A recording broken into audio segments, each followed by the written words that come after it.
और दूसरी चीज मेरे भाइयों से एक ही रिक्वेस्ट है, आए दिन ओला उबर जैसे टैक्सी वालों को खा डाले।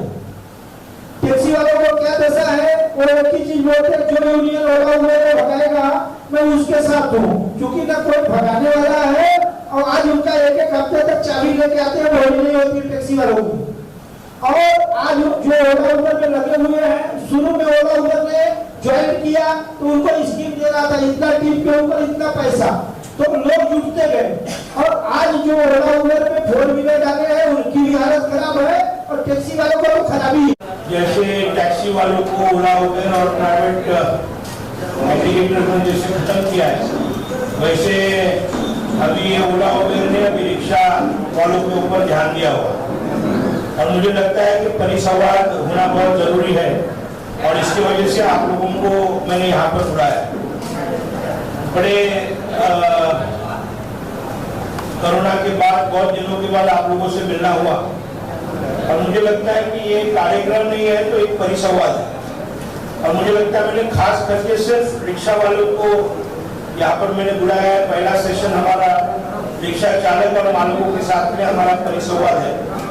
अब मैं ज्यादा वक्त आप लोगों से लूंगा नहीं, क्योंकि हमने जो चीजें हमें बोलनी है वो विजय शंकर मिश्रा जो हमारे मुंबई के अध्यक्ष है उनके माध्यम से हमने आप तक बहुत सी चीजें पहुंचाई हुई। 3-4 चीजों पर हमको काम करना है, उस पर आप लोगों का मैं राय मशवरा लूंगा, और उसके बाद में ये आप लोगों का सुनूंगा और फिर मैं उसके ऊपर बोलूंगा हमने क्या क्या किया।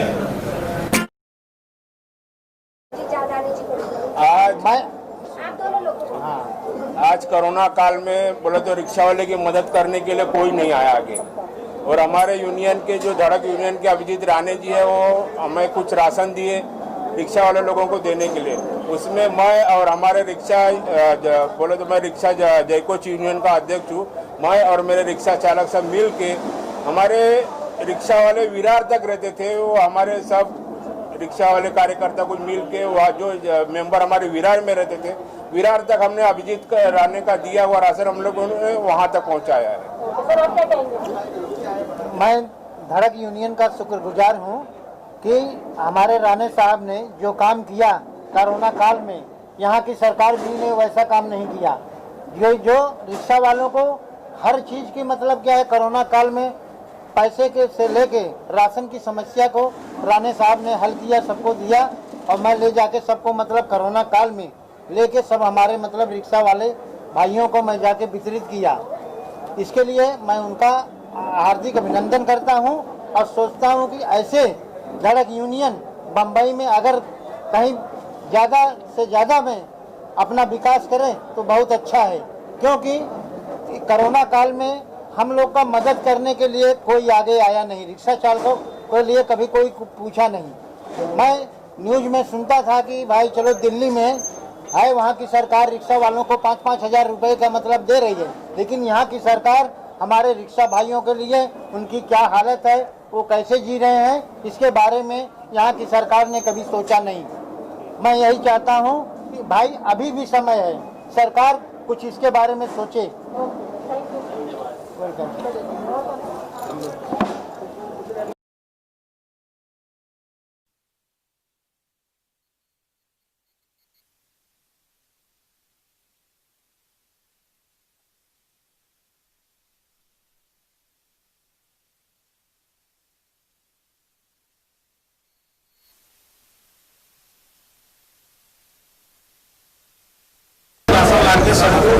हम लोग बांटते थे।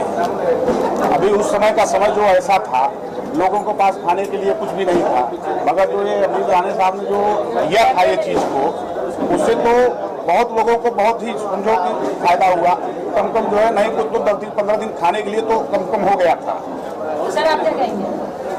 हम लोग जो है मेहनत करके अपना गोरेगांव से पूरा सामान भर करके और जगह जगह लोगों तक पहुंचाते थे, जो जरूरतमंद लोग रहते थे सबको पहुंचाते थे। और कोरोना काल में कोई बाहर निकलता नहीं था, लेकिन हम लोग अपनी जान जोखिम में डाल करके जान जोखिम में डाल करके और पब्लिक की सेवा कर रहे थे, और साथ के साहब और मिश्रा जी के साथ कंधा में कंधा मिला करके हम लोग जो है मतलब पब्लिक तक पहुंच रहे हैं। Okay, thank you. Okay, thank you. Abhijit Rana की हम लोग अभी, मेरा नाम है महबूब शाह, मैं कांदिवली दामूनगर में रहता हूँ। दूसरी बात क्या है कि अभी मैंने कुछ अभिजीत राणे साहब को हम लोग ने मीटिंग किए, बोले ये तो हम लोग ने जो मदद की है, जैसा कि हर रास्ते में हमें पुलिस वाले रुकाते थे, डंडे मारते थे, लेकिन हमको एक ऐसा एक पेपर बना के दिया गया था कि हमने गाड़ी के आगे लगाए थे कि उसके अंदर कुछ राशन थे, चावल थे, दाल थे, तेल वगैरह, कुछ राशन के जो चीज़ें थे वो हम लोग पहुँचाते थे और उनको उनके घर तक, गली तक पहुँचा के उनके घर तक देते थे। और अपंग जो होते, जो अंधे लूंगे, जो बहरे जो होते ना अपंग लोग, उनके तक भी हम लोग ने पहुँचाए और उनके लिए तो हम लोग ने ज़्यादा कुछ किए। और दूसरी बात, अभी मैं अभिजीत राणे साहब को वो भी एक बात बताया कि अभी हम लोग रिक्शा वाले, टैक्सी वाले जो है शुरू से रिक्शा लाइसेंस बैच लेके चलाते हैं, तो हमारे लिए भी आगे कुछ सरकार से कुछ हमारे लिए भी विनती करे कि हमको, जैसा कि जो कामगार हॉस्पिटल के लिए जैसा सरकारी नौकरी के लिए होता है उनको कार्ड मिलता है, या उनको कुछ मतलब दवाखाने में उनकी फैमिली के लिए मिलता है, तो हमारे फैमिली के लिए भी हमको कुछ करे, हम रिक्शा वाले के लिए भी कुछ करें। कुछ हमने ऐसा अभिजीत राणे साहब से भी वो बात की है। और जैसा कि हमको कार्ड बना के मिले तो हमारे बाल बच्चे, माँ है, बाप है, बीबी है, तो उनको कार्ड में कुछ 1-1 लाख रुपया कुछ होता है। जैसा कि कोई ऑपरेशन करना है तो छोटा मोटा भी 50,000 लाख रुपया होता है, तो हमको भी कुछ कम करके मिले, तो हमको भी ऐसा कार्ड मिले तो हमारा कुछ ये हो जाए ना। नहीं तो रिक्शा चलाने से किसी की कमर दुखती है, कभी किसका पैर दुखता है, तो कभी किसका पेट दुखता है, तो उनकी उम्र ऐसी निकल जाती है। तो आप लोग से भी विनती मैं बता रहा हूँ। ओके, जय हिंद महाराज। Okay, thank you.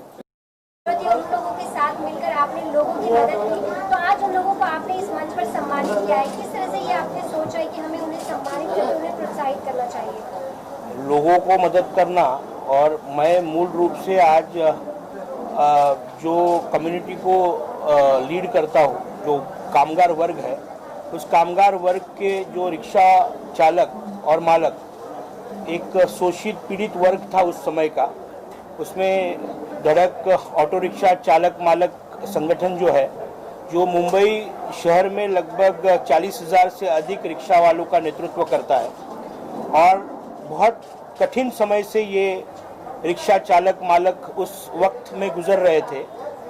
उस समय बहुत से हमारे साथ जुड़े हुए रिक्शा वाले चालक मालक आक्रामक थे लोगों को सेवा करने में, लोगों को सेवा देने में, और उन 10 लोगों को हमने यहाँ पर हमारे यूनियन के माध्यम से सम्मानित किया, जहाँ पर हमने उनको एक सर्टिफिकेट, 3,000 रुपया रोक राशि और उनको एक मोटिवेशन देने का काम किया है। मेरे साथ हमारे फैमिली के सदस्य विनोद शेलार जी, जो हमारे प्रभाग के लीडर है और मुंबई के सेक्रेटरी है। यहाँ पर मुझे लगता है कि ट्रेड यूनियन में जब हम काम करते हैं तो वर्कर्स से डायरेक्ट इमोशनल एक आपका बॉन्ड होना चाहिए, और मैं मुंबई शहर में और महाराष्ट्र में लगभग 7 लाख से अधिक वर्कर्स का नेतृत्व करता हूँ, जहाँ पर रिक्शा टैक्सी एक हमारी सेगमेंट है। संगठित असंगठित क्षेत्र में बहुत वर्कर्स आते हैं, जिसमें ये हमारी एक विंग है।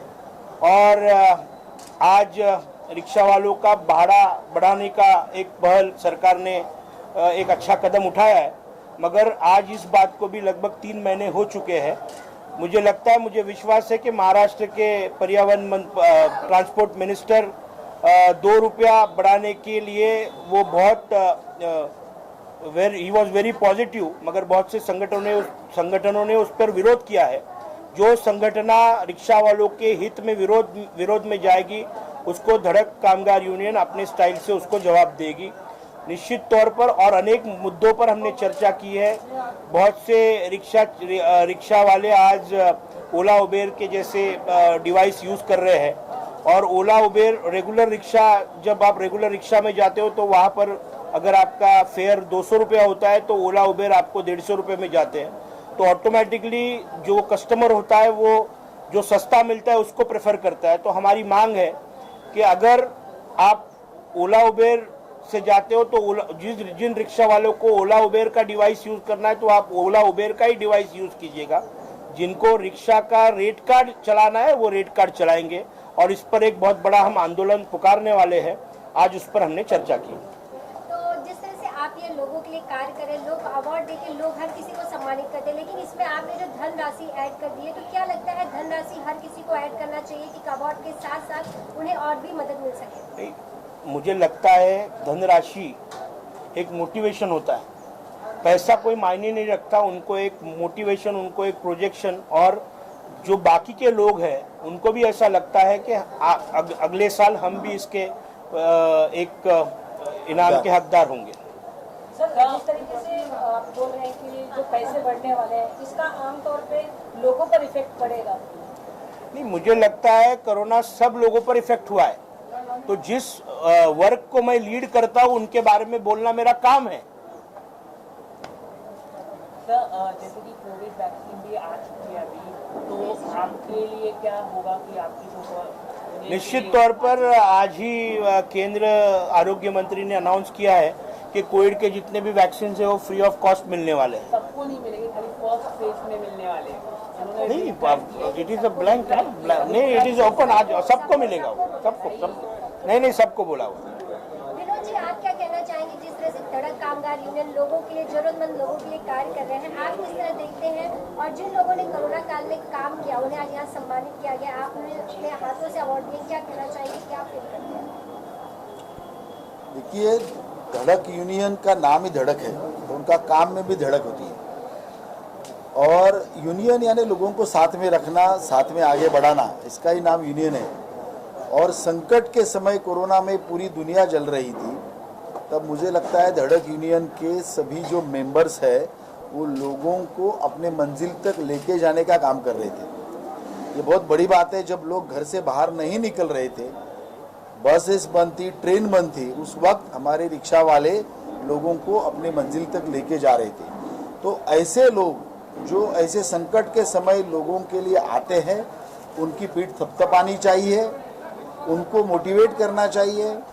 मैं अभी एक भाषण देके वही आया, वहाँ पर मैंने कहा कि जो लोग जो खुद के लिए जीता है वो निरंतर मरता है, जो खुद के लिए जीता है वो निरंतर मरता है, और जो लोगों के लिए मरता है वो निरंतर जीता है। तो ऐसे जो लोगों के लिए मरने वाले जो लोग हैं उनको ध्यान में रखकर उनको मोटिवेट करने की आवश्यकता है, और यह पहल मेरे मित्र अभिजीत राणे जी ने की है, बहुत ही काबिल तारीफ है। इन सच पूछे तो मेरे मन में ये था कि महाराष्ट्र सरकार ने इन रिक्शा वालों को, टैक्सी वालों को लिए कुछ न कुछ करना चाहिए था, ये मांग भी थी, लेकिन दुर्भाग्य से इस महाराष्ट्र सरकार ने वो किया नहीं। कई अन्य राज्यों के सरकार ने अपने यहाँ जैसे किसानों को थोड़ी थोड़ी मदद करते हैं, वैसे ये ट्रांसपोर्ट के क्षेत्र के किसान हैं, उनके लिए मदद उन्होंने करनी चाहिए थी।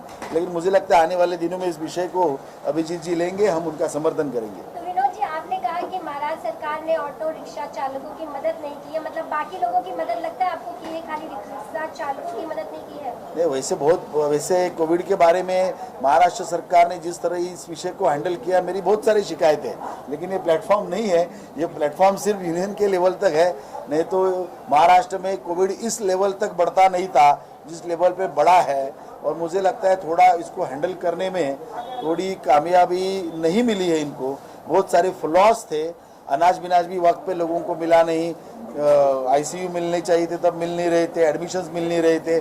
अभी तो कोविड सेंटर सब खाली के खाली पड़े हुए हैं, तो किसके लिए बनाए, अभी उसके विषय में मैं कभी बात करूंगा, उसमें क्या क्या हुआ वो सब एक अलग टॉपिक है। लेकिन हमारे बहुत सारे ग्रीवेंसेस महाराष्ट्र सरकार के विरोध में इस विषय के लिए है।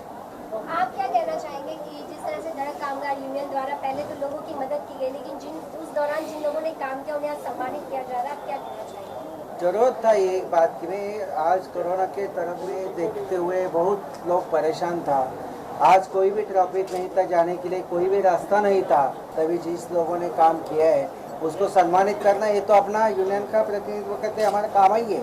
और जैसे ही धड़क कामगार ने जो कदम उठाया वो उसको उत्तेजन देने के लिए बहुत ही अच्छा है कि उसके लिए आगे भी वो सामाजिक काम करके, सामाजिक बांधिल की अपना रख के वो जो काम करे उसको सम्मानित होना ही चाहिए, उसके लिए हम साथ में है ही। Thank you.